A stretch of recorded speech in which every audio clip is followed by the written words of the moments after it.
Voici des inéquations, il va falloir utiliser la méthode générale de résolution d'inéquations. Donc ici la méthode générale dit que pour résoudre une équation non élémentaire, on se ramène par tous les moyens à l'étude du signe d'un produit ou d'un quotient, c'est-à-dire à une inéquation produit ou à une inéquation quotient. Ici il n'y a pas de fraction, donc on va se ramener à une inéquation produit par la factorisation, bien évidemment. De toute façon c'est un réflexe, dès que vous pouvez factoriser, vous factorisez. Ici, on est bien d'accord que le facteur commun, il est à cet endroit-là. On a donc 3x-5, 3x-5 qui est notre facteur commun. Donc, on fait une factorisation et on retombe sur un produit de deux facteurs. Je ne vais pas détailler tout parce qu'on l'a déjà vu dans les paragraphes précédents. Le tableau, donc, il est construit, je l'ai rempli. Maintenant, vous devez être au point dessus. Je vais revenir toujours sur les ensembles de solutions parce qu'il y a toujours des difficultés sur les crochets. Donc, ici, on veut inférieur ou égal à 0. On a donc ici tout ça qui convient. Et donc, je vais prendre les intervalles correspondants ici.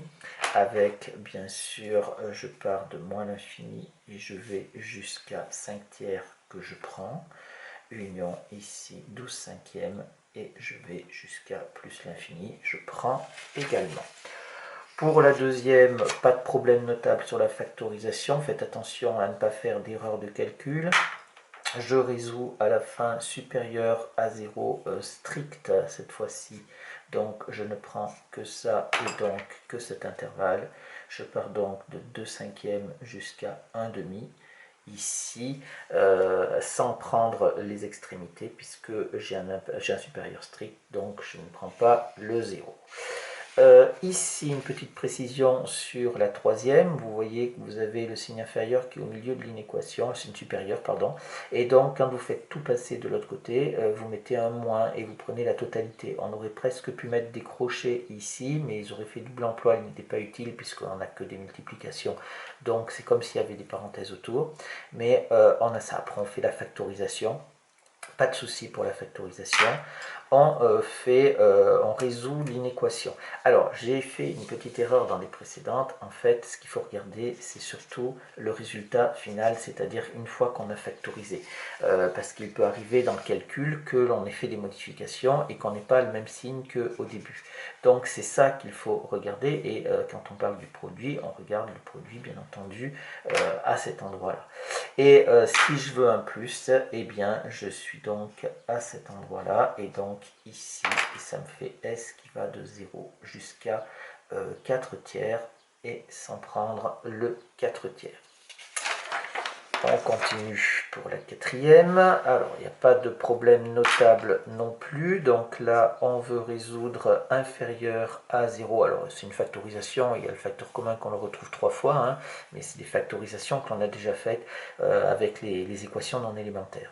Et donc, on retrouve notre produit, notre signe du produit, on le veut négatif. Ici, on est donc entre les deux. C'est un négatif strict. Donc l'ensemble des solutions, ça va de 0 que l'on ne prend pas jusqu'à 10 onzièmes que l'on ne prend pas non plus parce que les zéros ne sont pas pris ici. Pas de difficulté. La cinquième, il n'y a pas de difficulté non plus. La factorisation se fait très simplement. Et on veut à la fin inférieur strict à 0. On a donc ces deux choses-là. Et on va prendre donc nos deux intervalles où on ne prendra pas les extrémités puisque on ne prend pas les zéros parce qu'on a un inférieur strict. Donc on va jusqu'à 19 22e que l'on ne prend pas, et après on repart de 7 que l'on ne prend pas pour aller jusqu'à plus l'infini ici. Je reviens sur la 6, même si on l'a déjà vu un certain nombre de fois, pour faire la factorisation ici. Vous avez 5x plus 6, 5x plus 6. Je rappelle que pour la technique de factorisation, il faut un facteur commun, et dans facteur commun, il y a facteur. Donc il faut qu'il y ait une multiplication. Là, la multiplication, elle y est, elle est là, mais là, il n'y en a pas. Donc qu'est-ce qu'on fait? On rétablit la multiplication invisible par 1 qui est ici. Et c'est de là que vient ce 1 quand on applique notre technique de factorisation ici. Pour le tableau, il n'y a pas de souci. On a notre factorisation qui est faite, on veut inférieur ou égal à 0. Donc on prend tout ce qui est là et on va donc prendre tout ce qui est ici. Ça nous fait donc, on part de moins l'infini, on va jusqu'à moins 6 cinquièmes que l'on prend.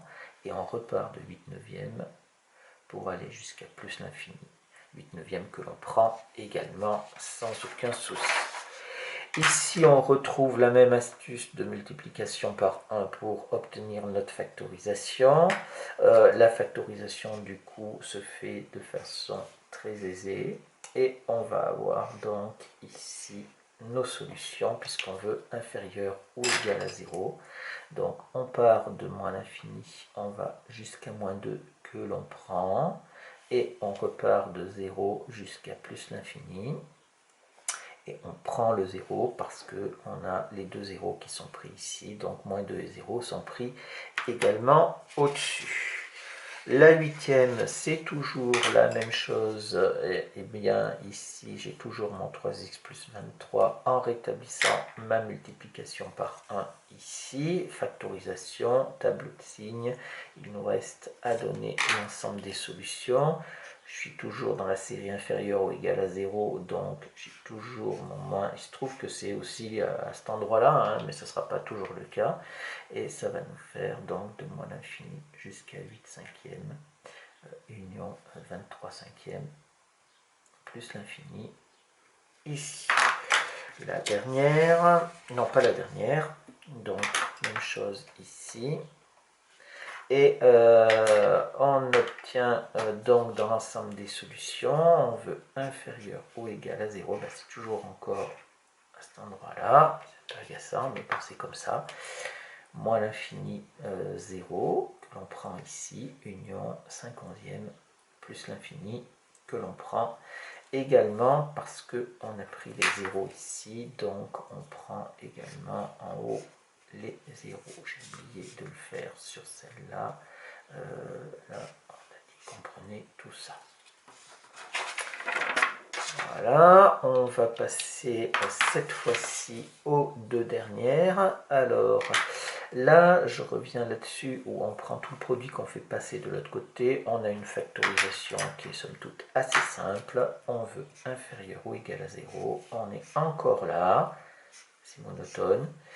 Et on obtient donc moins l'infini, moins 1 sur 79, que l'on prend union 5 tiers plus l'infini, et on prend le 5 tiers également.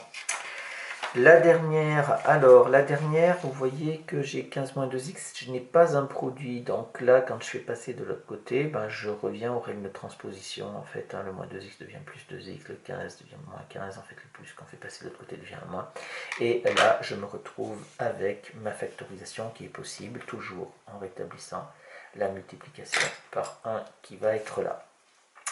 Au niveau de la résolution, à la fin de l'équation, on veut inférieur ou égal à 0. Ah, cette fois-ci, ça se trouve ici, au milieu, ça change un petit peu. Et on a donc l'ensemble des solutions, moins 4 treizièmes jusqu'à 15 demi, ici, puisque on prend les zéros qu'il y a là. Donc, il faut prendre également les valeurs qu'il y a au-dessus.